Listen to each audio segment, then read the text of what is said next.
آج ہم سورۃ البقرہ کا رکوع نمبر 32 پڑھیں گے۔ پارے کا رکوع نمبر 16 اور 17 مکمل ہوگا۔ آیات 243 252 ہمارے زیر مطالعہ ہوں گی۔ 243 آیت میں اللہ تعالیٰ نے ایک ایسی قوم کا ذکر کیا جو بیماری اور موت کے خوف کی وجہ سے گھر سے نکل پڑی، لیکن اللہ نے ان کو موت دی اور اس کے بعد زندہ کیا۔ تو جس سے ہم نے یہ چیز سیکھی کہ وبائی امراض جن علاقوں میں پھوٹ نکلتے ہیں تو ان علاقوں میں کے مکین وہاں سے نہ نکلیں اور دوسرے علاقوں کے مکین ان علاقوں میں نہ آئیں۔ حالات کا ڈٹ کر مقابلہ کرنا چاہیے۔ 245 میں اللہ تعالیٰ نے اللہ کو قرض حسنہ دینے کی ترغیب دلائی۔ اللہ تعالیٰ نے فرمایا کہ کون ہے جو اللہ کو قرض دے تو اللہ اس کو بڑھا چڑھا کر لوٹائے گا، کیونکہ اللہ تعالیٰ کی یہی عادت ہے۔ 246 سے 252 تک پارہ 2 ختم ہو جاتا ہے اور 17واں رکوع شروع ہو جاتا ہے۔ اس میں قصہ طالوت اور جالوت ہم پڑھیں گے۔ یہ بنی اسرائیل کا نشاط ثانیہ تھا، سیکنڈ رینیساں تھا۔ انہوں نے دوبارہ سے عروج حاصل کیا۔ اس قصے میں بنی اسرائیل کی تنزلی کا ذکر سب سے پہلے کیا گیا، کہ جس میں انہوں نے یہ اعتراف کیا کہ ہمارے بیٹوں کو ہم سے اغوا کر کے لیا جاتا ہے اور ہماری بیویوں کو باندیاں بنایا جاتا ہے۔ اب ہم اپنے حق کے لیے لڑنا چاہتے ہیں۔ وقت کے نبی کے پاس گئے، انہوں نے ایک بادشاہ مقرر کیا جس کا نام طالوت تھا۔ طالوت کی بادشاہی کی وجہ یہ تھی کہ اللہ نے اس کو اس کام کے لیے منتخب کیا۔ وہ بہت زیادہ جسمانی طور پر اور علمی طور پر باقی لوگوں سے برتر تھے۔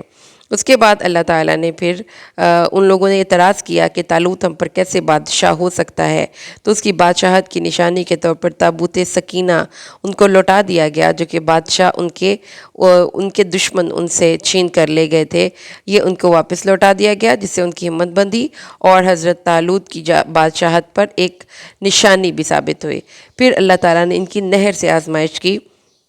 جب یہ اپنے لشکر کو لے کر طالوت نکلے تو راستے میں جو نہر تھی اس پر ان کو منع کر دیا گیا فوج کو کہ پانی نہیں پینا سوائے ایک چلو کے۔ اس کے بعد اپنی فوجی ٹریننگ کے بعد اور سارا کچھ یہ سارے پروسیس سے گزرنے کے بعد دو دشمن آپس میں جب ایک دوسرے کے آمنے سامنے ہوئے تو دشمن کے سپہ سالار کو حضرت داؤد علیہ السلام نے، جو کہ اس وقت کی فوج کے ادنا سے سپاہی تھے، قتل کر دیا، اور یوں مسلمانوں کا لشکر فتح یاب ہوا اور بنی اسرائیل کو اپنا کھویا ہوا مقام ملا، بنی اسرائیل کا نشاط ثانیہ ہوا۔ آئیے اس واقعے سے جو اخلاقی اسباق ہیں اس کے بارے میں اب ہم تھوڑی سی بات کر لیں۔ اللہ تعالیٰ نے اس واقعے کے ذریعے ہمیں یہ بات سمجھانے کی کوشش کی ہے کہ کوئی اگر آپ کا جائز حق آپ سے چھین رہا ہو تو اس سے اپنا حق لینے کے لیے کھڑے ہوں، اگرچہ کہ آپ طاقت میں کم ہوں۔ دوسری چیز جو یہاں سے اللہ نے سکھائی وہ یہ سکھائی کہ جس چیز کو حصول کی کوشش کرنی چاہیے وہ علم ہے یا جسمانی طاقت ہے، کیونکہ اس کا مقام بلند ہے۔ تیسری چیز یہ ہے کہ ثبت اور ثابت قدمی حالت جنگ میں بڑے بڑے ہتھیار ہیں۔ اعوذ باللہ من الشیطان الرجیم، بسم اللہ الرحمن الرحیم۔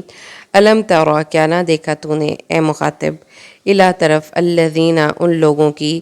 خرجوا جو نکل پڑے، من دیارہم اپنے گھروں سے، وہم الوف اور وہ ہزاروں کی تعداد میں تھے، حذر الموت موت کے ڈر سے، فقال تو فرمایا، لہم ان کے لیے، اللہ نے، موتو مر جاؤ، ثم پھر احیاہم انہیں زندہ کیا، ان اللہ بے شک اللہ تعالی، لذو فضل البتہ بڑا فضل والا ہے، علی الناس لوگوں پر، ولکن اور لیکن، اکثر الناس اکثر لوگ، لا یشکرون شکر نہیں کرتے۔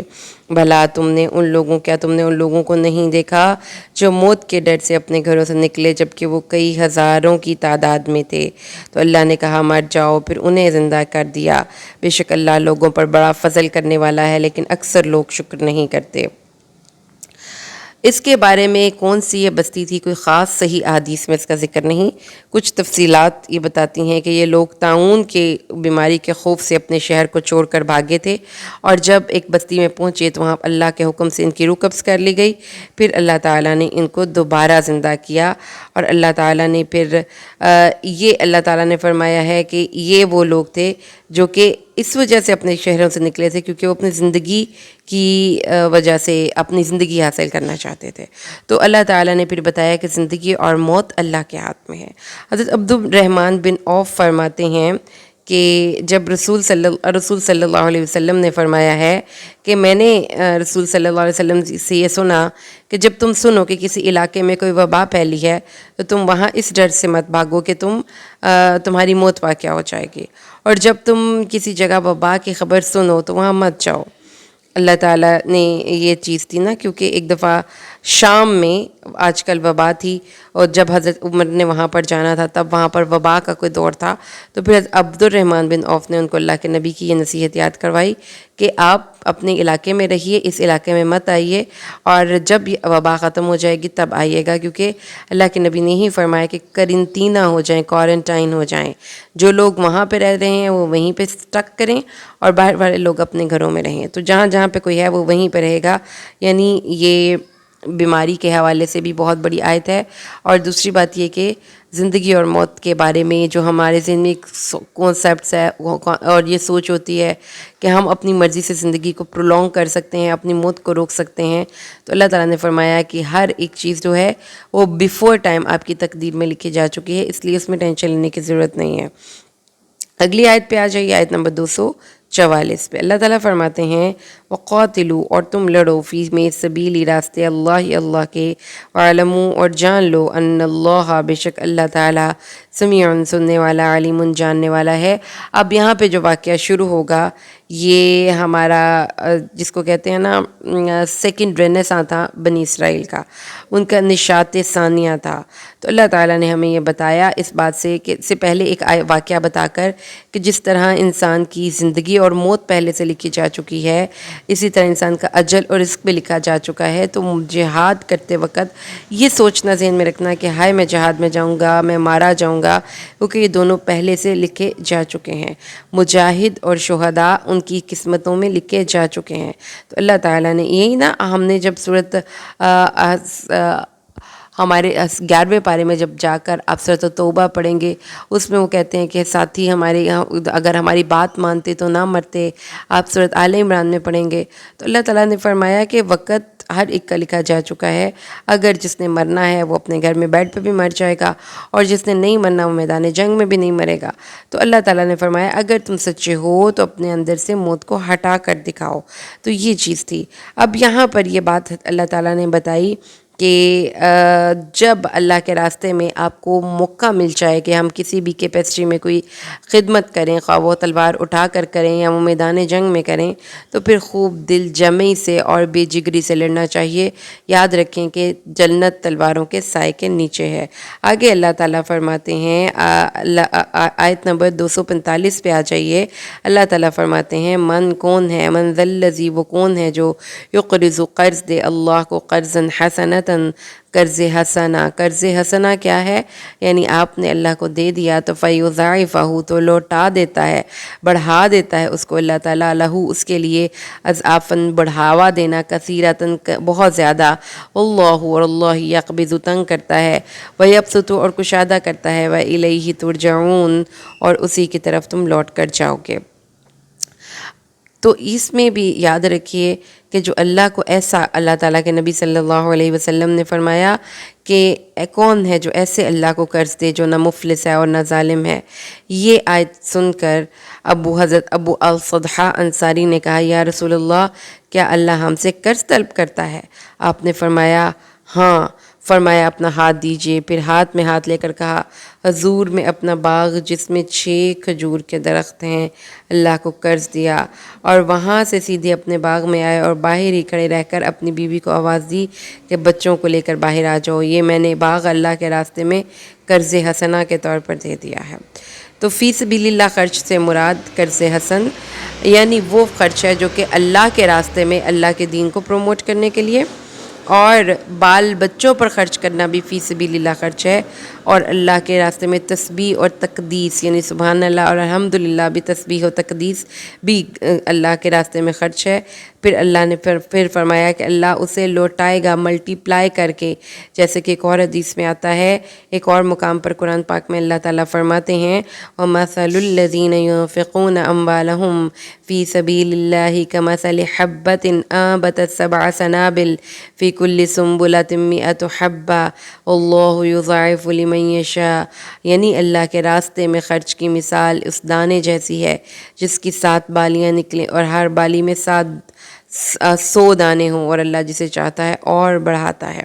حضرت ابو ہریرہ سے حضرت ابو عثمان پوچھتے ہیں، میں نے سنا آپ فرماتے ہیں کہ ایک ایک نیکی کا بدلہ 1,00,000 نیکیوں کا ملتا ہے۔ آپ نے فرمایا اس میں تعجب کیسا ہے؟ میں نے نبی کریم صلی اللہ علیہ وسلم سے فرماتے ہوئے سنا کہ نیکی کا بدلہ 2-2 لاکھ کے مطابق میں ملتا ہے۔ تو اس طرح سے رسول صلی اللہ علیہ وآلہ وسلم نے اپنے صحابہ کو ترغیب دلائی۔ رسول صلی اللہ علیہ وآلہ وسلم نے ارشاد فرمایا کہ اللہ تعالیٰ جو شخص ایک دفعہ سبحان اللہ پڑھتا ہے، اللہ تعالیٰ جنت میں اس کے لیے پودا لگا دیتے ہیں۔ ایک اور حدیث میں آتا ہے کہ رسول صلی اللہ علیہ وسلم نے فرمایا کہ جو شخص بازار جائے اور وہاں یہ دعا پڑھے، لا الہ الا اللہ وحدہ لا شریک لہ لہ الملک و لہ الحمد وہو علی کل شیء قدیر، اللہ اس کے لیے 1,00,000 نیکیاں لکھتا ہے، 1,00,000 گناہ معاف کرتا ہے۔ اور ایک اور آیت تھی حضرت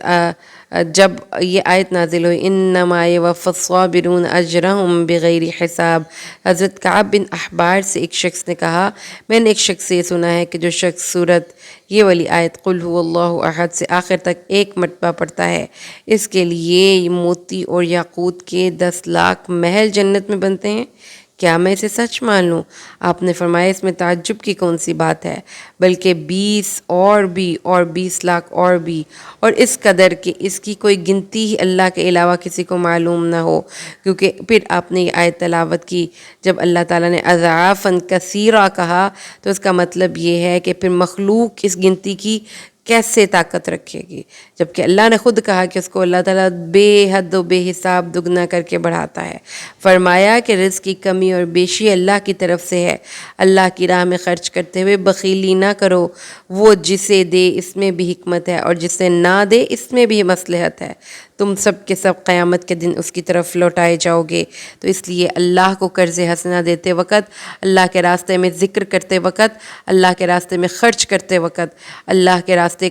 کے راستے میں اپنی صلاحیتیں لگاتے وقت یاد رکھیے گا کہ ہمارا رب بہت فضل والا ہے اور بہت وسیع فضل کا مالک ہے۔ آگے چلیں تو اللہ تعالیٰ نے پھر بنی اسرائیل کا واقعہ بیان فرمایا۔ اللہ تعالیٰ نے فرمایا الم ترى، کیا نہ دیکھا تو نے اے مخاطب، الی الملائی، اس جماعت کی طرف، من بنی اسرائیل، بنی اسرائیل سے، من بعد موسیٰ کے بعد، اذ قالوا، جب وہ کہنے لگے، لی نبی جن، اپنے نبی کے لیے، لہم، ان کے، ابعث لنا، ہمارے لیے مقرر کر دیجئے، ملکن، ایک بادشاہ، نقاتل، ہم لڑیں، فی سبیل اللہ، اس کے ساتھ اللہ کے راستے میں۔ قالا، اس نے کہا، حل عصیتم، ایسا ہو سکتا ہے، ان کتب علیکم القتال، اگر تم پر لڑائی فرض کر دی جائے، جنگ فرض کر دی جائے، اللہ تقاتلو، تم نہ لڑو۔ قالوا، وہ کہنے لگے، وما لنا، اور کیا ہے ہمیں، اللہ یہ کہ نہ نقاتل، ہم لڑیں، فی سبیل اللہ، اللہ کے راستے میں، وقد اخرجنا، اور البتہ ہم نکالے گئے، من دیارنا، اپنے گھروں سے، وابنائنا، اور اپنی آل اولاد سے، ولما، پس جب کتبہ فرض کیا گیا، علیہم، ان پر، قتال، جنگ، تولو، تو وہ پھر گئے، الا، سوائے، قلیلاً، چند کے، منہم، ان سے، واللہ، اور اللہ، علیم، جانتا ہے، بالظالمین، ظالموں کو۔ بلا، کیا تم نے بنی اسرائیل کے سرداروں کو نہیں دیکھا، موسیٰ کے بعد جو بنی اسرائیل کے سردار تھے، وہ کیا واقعہ تھا؟ یہاں پہ جس واقعے کا ذکر ہے وہ اللہ تعالیٰ نے بنی اسرائیل پر اپنے ایک اور احسان کا ذکر کیا ہے۔ حضرت قتادہ نے بیان کیا ہے کہ حضرت یوشع بن نون، حضرت داود علیہ السلام کے بعد حضرت موسیٰ کے ساتھ 1,000 قرن کا فاصلہ ہے، اور یہ پیغمبر شمویل تھے جن سے بنی اسرائیل نے جا کر گفتگو کی، اور واقعہ یہ ہوا ہے کہ حضرت موسیٰ علیہ السلام کے بعد کچھ عرصے تک بنی اسرائیل راہ راست پر رہے، پھر بعد میں شرک اور بدعت کا شکار ہو گئے، اور پھر ان کو اللہ تعالیٰ نے رسول بھیجے، لیکن وہ راہ راست پر نہ آئے، حتیٰ کہ جب ان کی بے باکیاں حد سے بڑھ گئیں تو اللہ نے دشمنوں کو ان پر مسلط کر دیا اور وہ خوب پٹے۔ تو سب سے پہلے تو ان کی اللہ تعالیٰ نے ان سے جو ان کا تابوت سکینہ تھا وہ چھینا، ان کے ہاتھ سے حضرت موسیٰ علیہ السلام کے جو جتنے بھی تبرکات تھے وہ گئے، اور اب ان کی سرکشی اور بدترین گناہوں کی وجہ سے ان سے حکومت اور ان سے قیادت اور سیادت بھی چھن گئی، نبوت بھی چھن گئی۔ اور نتیجہ یہ نکلا کہ اب یہ لوگ بالکل گمنامی میں اور بہت پریشانی میں زندگی گزار رہے تھے، اور جو یہ لوگ تھے نہ ان کا کوئی مقام تھا نہ نام تھا، اور جو نسل پیغمبری کی تھی وہ بھی ان کے اندر ہمتیں ختم ہو گئی تھیں۔ اب یہ نتیجہ یہ نکلا کہ اللہ تعالیٰ نے پھر انہوں نے جا کر اپنے وقت کے نبی سے یہ مطالبہ پیش کیا کہ آپ بتائیں، اللہ تعالیٰ سے ہماری دعا کروائیں، اللہ تعالیٰ سے ہمیں کوئی لیڈر منتخب کر کے دیں تاکہ ہم جو ہمارے علاقے ہم سے چھین لیے گئے ہیں، ہمارے بال بچے جو ہم سے گرفتار کر لیے گئے ہیں، اور جو ہمارے اندر بے اہمیتی اور یہ پیدا ہو چکی ہے، ہم اپنے مقام کو حاصل کرنے کے لیے دوبارہ جہاد کرنا چاہتے ہیں۔ تو ان کے بادشاہ نے کہا کہ دیکھو تمہارا جو پریویس ریکارڈ ہے وہ تو یہ بتاتا ہے کہ اگر تم پر کوئی بھی اللہ کا حکم نیا آتا ہے تو تم نئی بات سنتے، تو ایسا نہ ہو کہ اب تم بڑے شوق میں یہ جہاد اور قتال اس طرح کی باتیں کر رہے ہو، اور بعد میں جب اللہ تعالیٰ واقعی تم پر یہ احکامات نافذ کر دے تو تم اس بات نہ مانو اور اٹھ کھڑے ہو۔ تو انہوں نے آگے سے کیا کہا؟ انہوں نے کہا قال، اور کہا انہوں نے پھر کہا کہ ایسا نہیں ہو سکتا، ہم ضرور لڑیں گے، کیونکہ ہم اب بہت زیادہ کم ہمت ہو چکے ہیں اور ہمیں اپنے جائز حق کے لیے لڑنا پڑے گا۔ جس سے ہم نے یہ چیز سیکھی ہے کہ وہ یہ ہے کہ جب آپ کے حقوق کوئی سلب کر رہا ہو تو اپنے جائز حق کے لیے آپ کو آواز بلند کرنی چاہیے، کیونکہ آواز بلند کیے بنا آپ کو آپ کے جائز حقوق نہیں ملتے۔ وقال، اور کہا لہم ان کے لیے، نبیہم ان کے نبی نے، ان اللہ بے شک اللہ نے، اب انہوں نے جو مطالبہ جو کیا کہ ہمارے لیے کوئی بادشاہ مقرر کیجئے، تو انہوں کے نبی نے کہا بے شک اللہ نے قد بعث مقرر کر دیا ہے لکم تمہارے لیے طالوت کو بادشاہ۔ قالوا، تو اب اپنے ازلی جو ان کا ایک طریقہ کار تھا کہ بات کو فوراً نہیں لینا بلکہ اس میں مین میخ نکالنے ہیں، اس مین میخ کی وجہ سے انہوں نے کہا انا یکون، کیوں کر ہو سکتی ہے، لہو اس کے لیے، الملک بادشاہت، علینا ہم پر، ونحن احق، ہم زیادہ حقدار ہیں بادشاہت کے اس میں سے۔ کیونکہ یہ فرمایا جاتا ہے کہ یہ سقے تھے اور دباغ تھے، یعنی رنگ سازی وغیرہ کا کام کرتے تھے، تو انہوں نے کہا کہ یہ جو طالوت ہے یہ تو ہمارا بادشاہ نہیں ہو سکتا، کیونکہ نہ اس کے پاس پیسے ہیں نہ اس کے پاس کوئی مقام ہے، اور یہ کیسے ہو سکتا ہے۔ تو اس کے بعد پھر انہوں نے فرمایا، ان کو یہ کہا گیا کہ وَنَحْنُ أَحَقُّ، اور ہم زیادہ حقدار ہیں ملک کی بادشاہت کے، منہ اس سے۔ تو ان کو پھر بتایا گیا وَلَمْ يُؤْتَ سَعَةً مِّنَ الْمَالِ، اور ان کو مال کی وسعت بھی نہیں دی گئی۔ تو ان کو پھر ان کے نبی نے فرمایا ان اللہ، بے شک اللہ نے، اصطفاہ، اسے تم پر چن لیا ہے، یعنی وہ تم سے طاقت میں، اپنی شجاعت اور بہادری میں، لڑائی کو جاننے کے فنون کے اعتبار سے، اور اپنی جسمانی طاقت کے اعتبار سے، پھر علم کے اعتبار سے، اور بڑے دل و دماغ ہے ان کا، اللہ تعالیٰ نے دیا ان کو، تو حوصلہ رکھتے ہیں، علم رکھتے ہیں، اس لیے اللہ نے ان کو منتخب کیا ہے تم پر۔ وَزَادَهُ، اور زیادہ دیا ہے اس کو، بسطتاً کشادگی، وسعت، فی العلم، علم میں، والجسم، اور جسم میں۔ تو یہ دو باتیں قرآن سے آپ کو پڑھ کر نوٹ ہونی چاہیے کہ لیڈرز کی جو کوالٹیز قرآن نے بتائی ہیں وہ یہ ہیں کہ اس کا نالج اپر ہینڈ ہونا چاہیے اور وہ فزیکلی بھی فٹ ہونا چاہیے۔ تو اس کے لیے اوبیسلی پھر یہ ایک لائف سٹائل ہے، یعنی علم کا حصول کی کوشش کرتے رہیں اور اپنی باڈی کو اسٹرانگ کرنے کے لیے اچھا خوراک اور اچھا جو ایک لائف ہے اس کو بھی مینٹین رکھیں۔ تو اللہ تعالیٰ نے فرمایا کہ اللہ، اور اللہ یؤتی، دیتا ہے، ملکہ، اپنی حکومت یا بادشاہت، من یشاء، جسے چاہتا ہے۔ تو یہ تو بات ہی نہیں، اینڈ پہ جو سب سے امپورٹنٹ چیز ہے وہ کیا ہے کہ یہ اللہ کی خاص عطا ہے، اور اللہ جسے چاہتا ہے اپنی حکومت اور بادشاہت سے نواز دیتا ہے۔ اللہ واسع علیم، اور اللہ وسعت والا، جاننے والا ہے۔ ان میں سے ان کے نبی نے کہا اللہ نے تمہارے لیے طالوت کو بادشاہ مقرر کیا ہے۔ تو لوگوں نے اعتراض کیا کہ وہ اس کی حکومت ہم پر کیسے ہو سکتی ہے، ہم تو حکومت کے اس سے زیادہ حقدار ہیں، یعنی ہم اس سے زیادہ علم، ہمارے پاس پیسہ زیادہ ہے۔ تو اس کو نبی نے فرمایا کہ اس کے پاس اگر مال کی وسعت نہیں ہے تو اللہ نے اسے تم پر چن لیا ہے اور علم اور جسم میں فراخی عطا فرمائی ہے، اور اللہ اپنی حکومت جسے چاہتا ہے دیتا ہے، اللہ وسعت والا ہے اور سب کچھ جاننے والا ہے۔ اس کے بعد اللہ تعالیٰ نے فرمایا، اگلی آیت میں آ جائیے، وقال، اور کہا لہم ان کے لیے، نبیہم ان کے نبی نے ان سے یہ کہا، انا، بے شک، آیات ملکی ہی، اس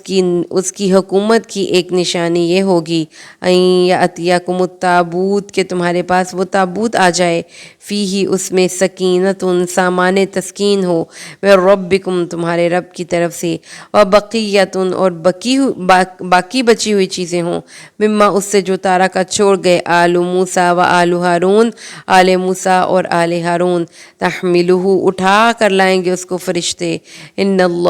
بے شک فی ذالک اس میں لآیتن البتہ ایک نشانی ہے تمہارے لیے ان کنتم اگر تم ہو مؤمنین مومن۔ اور پھر ان کے نبی نے ان سے کہا بے شک اس کے بادشاہ ہونے کی نشانی یا دلیل یہ ہے کہ تمہارے پاس وہ سب صندوق آ جائے گا جس کو فرشتے اٹھائے ہوئے ہوں گے۔ وہ کون سا صندوق تھا؟ یہ تابوت سکینہ تھا، اور یہ اس کی جنگ کی طالوت کی بادشاہت کی علامت تھی کہ کھویا ہوا تابوت سکینہ بنی اسرائیل کو واپس مل جائے گا۔ اور پھر یہ جو تابوت سکینہ تھا یہ ایک سمبل تھا اس وقار کا، عزت کا اور اس رحمت کا اللہ کی جو کہ ان سے جاتی رہی تھی۔ تو اللہ تعالیٰ نے فرمایا کہ اگر وہ تمہیں واپس مل جائے تو اس کا مطلب یہ ہے کہ یہ تابوت سکینہ تمہارے لیے اللہ کی طرف سے ایک رحمت کی نشانی ہے۔ اور یہ تھا کیا؟ اس میں حضرت موسیٰ کی تختیاں تھیں اور اس کے علاوہ اور بہت سے جو ان کے تبرکات تھے وہ پڑے ہوئے تھے، اور یہ جو تابوت تھا یہ ان کے لیے بہت بڑی سکینت کا باعث تھا۔ جب اس کی لڑائی میں جہاں پہ بھی وہ لڑتے ان کے ساتھ اگر وہ تابوت ہوتا تو ان کا کانفیڈنس لیول بڑا ہائی ہو جاتا یہ بنی اسرائیل کا، اور اس سے ان کو لڑائی سے بھی فائدہ ملتا۔ حضرت موسیٰ اور حضرت ہارون کے جتنے تبرکات تھے، یعنی ان کی عصا، ید بیضا وغیرہ، تختیاں، اون، کپڑے، جوتے وغیرہ، کچھ یہ ان کے درمیان پڑے تھے۔ اب جب یہ ان کی بستیوں پر حملہ کیا گیا تو ان کو تنگ کرنے کے لیے جو ان کے دشمن تھے وہ یہ تابوت بھی اٹھا کر لے گئے، لیکن جہاں پر وہ لے کر گئے تو وہاں پر ان کی وبائیں پھوٹ پڑیں، تو اس لیے پھر انہوں نے یہ تابوت کسی گدھا گاڑی، بیل گاڑی پر رکھ کر اس کو واپس ہانک دیا۔ اب فرشتے اس تابوت کو لا کر وہ جو بادشاہ جو انہوں نے مقرر کیا تھا یعنی طالوت اس کے دروازے پر چھوڑ گئے، تو اب وہاں سے ان کو یہ چیز جو ہے ان کے دماغ میں آئی کہ یہ طالوت واقعی اللہ کا بادشاہ ہے، اور اسی لیے اللہ تعالیٰ نے اس کی تابوت سکینہ کی وجہ سے اس کی بادشاہت پر سب کا دل مطمئن ہو گیا، اور فرشتے اس کو اٹھائے ہوئے ہوں گے۔ بے شک تمہارے لیے اس میں ایک نشانی ہے اگر تم مومن ہو۔ اس سے اگلی آیت میں اللہ تعالیٰ نے آیت نمبر 200 یہاں پر آ کر ڈیئر کلاس ہمارا رکوع نمبر 16 بھی ختم ہو جاتا ہے، لیکن چونکہ اس کے بعد اگلا سپارہ ہمارا ختم ہو رہا ہے تو اس لیے اب ہم 252 آیت تک اس کو پڑھ لیتے ہیں تاکہ ہمارے یہ مکمل ہو جائے پارہ۔ اگلی آیت پہ آ جائیے۔ فلما پس جب فصل علیحدہ ہوا طالوت باہر نکلا طالوت بالجلود ساتھ اپنے لشکر کے، جب طالوت اپنے لشکروں کے ساتھ باہر نکلا تو قولا تو کہنے لگے کون؟ وہ جو اس کے ساتھی تھے، ان اللہ بے شک اللہ تعالی مبتلیکم تمہاری آزمائش کرے گا بنہر ساتھ ایک نہر کے۔ اور وہ کیا تھا؟ یاد رکھ یہ نہر اردن پہ یہ لوگ جب گئے، کیونکہ یہ لوگ بالکل سادے سے تھے، نہ ان کی کوئی فوجی ٹریننگ تھی، نہ ان کو کوئی اس طرح سے لڑنے کا کوئی تجربہ تھا، تو ان کی ٹریننگ کے لیے پھر اس وقت کے بادشاہ نے ان سے کہا کہ تم اپنے گھروں سے جب نکلو تو پھر تمہیں ایک نہر پہ جا کر رکنا ہوگا، اس نہر سے یہ نہر سے جو پانی نہیں پیے گا اس کو پھر میں کوئی اسپیشل ڈیوٹی سونپوں گا اور وہ میرے ساتھ آگے جائے گا، کیونکہ اتنے بڑا ایونٹ ہمارا ہوگا تو اگر اس میں مجھے پہلے سے ٹیسٹ کرنا ہوگا کہ کون سا بندہ ہے جس پہ میں ریلائی کر سکتا ہوں۔ تو ٹیسٹ کا طریقہ کار یہ تھا کہ ایک نہر سے پانی پینا تھا، ان کو کہا گیا کہ جس نے اس میں سے پی لیا وہ مجھ سے نہیں ہے، اور من شربا جس نے پی لیا من اس سے فلیسا پس نہیں ہے وہ منی مجھ سے، اور من اور جس نے لم نہ یطعمہ چکھا اس کو فانہ پس بے شک وہ ہے منی مجھ سے، جس نے اس کو چکھا وہ مجھ سے ہے، جس نے اس کو نہیں چکھا وہ مجھ سے، جس نے اس کو نہیں چکھا نا پانی کو ایک چلو بس پی لیا وہ میری لشکر کا ساتھ رہے گا، اور باقی جن لوگوں نے اس میں سے پانی پی لیا ان کو ہم واپس بھیج دیں گے۔ تو یہ جو جب لوگوں نے طالوت کی بادشاہت تسلیم کر لی اور وہ ان کو لے کر جہاد کو چلے تو ان کی تعداد تقریباً 80,000 کے مطابق، کچھ تفصیلات کے مطابق 80,000 کے برابر تھی۔ راستے میں طالوت نے کہا اللہ تمہیں ایک نہر سے آزمائے گا۔ ابن عباس کے قول کے مطابق یہ نہر اردن اور فلسطین کے درمیان میں تھی، اس نہر کا نام نہر الشریعہ تھا۔ طالوت نے انہیں ہوشیار کر دیا کہ کوئی اس نہر سے پانی نہ پیے، اگر پی لے تو پھر وہ میرے ساتھ نہ چلے۔ ہاں ایک آدھ گونڈ سے کوئی حرج یا مذائقہ نہیں، لیکن پیاس کی شدت اس قدر تھی کہ لوگوں سے صبر نہ ہو سکا اور خوب ٹوٹ پڑے وہ لوگوں نے خوب پیٹ بھر کر پانی پیا، لیکن کچھ لوگ تھے جنہوں نے صرف چلو سے اپنی پیاس بجھائی۔ تو حضرت ابن عباس فرماتے ہیں کہ چلو والوں کی پیاس تو بجھ گئی، پیٹ بھرنے والوں کی پیاس نہ بجھی۔ اور اب حضرت برا فرماتے ہیں کہ اصحاب محمد اکثر فرمایا کرتے تھے کہ بدر کی لڑائی کے دن ہماری اتنی ہی تعداد تھی جتنی طالوت بادشاہ کے اس فرما بردار لشکر کی تھی جو آپ کے ساتھ نہر سے پار ہوا تھا، یعنی 313۔ تو یہاں اللہ جب گئے اس کے پاس تو انہوں نے کہا کہ جو اس سے پانی پی لے گا اپنے ہاتھ سے وہ بس میرے ساتھ چلے، فشربوا تو پی لیا منو اس سے، الا سوائے قلیلاً تھوڑے منہم ان سے، ولما پس جب جاوزہ پار ہوا وہ، والذین اور وہ لوگ جو آمنوا ایمان لائے تھے معہ اس کے ساتھ، قالوا تو کہنے لگے لا طاقت لنا نہیں ہے آج کوئی طاقت ہمارے لیے، آج کے دن تو جالوت اور اس کے لشکروں کا سامنا کرنے کی ہم پہ طاقت نہیں۔ یعنی جو لوگ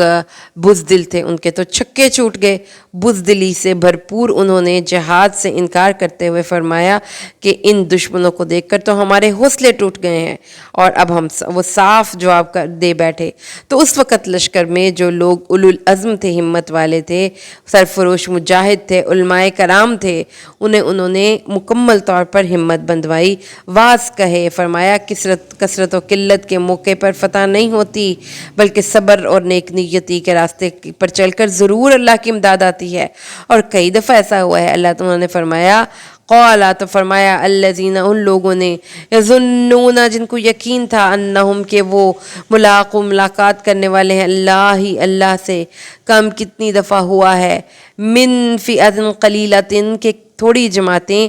غلبت فئۃ کثیرۃ غالب آ گئی ہیں بڑی بڑی جماعتوں پر، باذن اللہ اللہ کے اذن سے، اللہ اور اللہ مع الصابرین صبر کرنے والوں کے ساتھ ہے۔ تو پھر اللہ تعالیٰ نے ان کے ساتھیوں نے بتایا کہ مٹھی بھر لوگوں نے بڑی بڑی جماعتوں کو نیچا دکھایا ہے صبر اور عزم و استقلال کے بنیاد پر، تو تم بھی بھروسہ رکھو اللہ پر، اللہ تعالیٰ تمہاری بھی حالت میں تمہاری مدد فرمائیں گے۔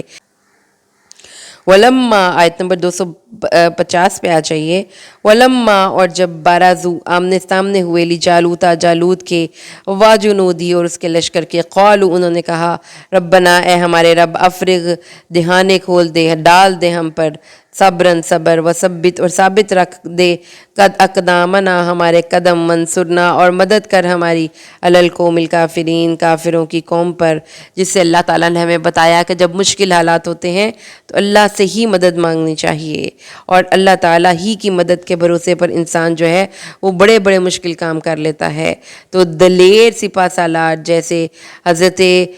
طالوت علیہ السلام تھے، اور جیسے ان کی فوج کے ایک بڑے بہادر سپاہی حضرت داود علیہ السلام تھے، تو اللہ تعالیٰ نے پھر ان کے ذریعے ان کی قوم کے حالات بدلے، فَهَزَمُوهُمْ بِإِذْنِ اللَّهِ اور انہوں نے ان کو اللہ کے حکم سے شکست دی۔ کس کو؟ طالوت بادشاہ کو اللہ کے حکم سے اس لشکر نے شکست دی، اور طالوت کی سرکردگی میں جالوت کو شکست دی۔ وقتل اور قتل کر دیا داود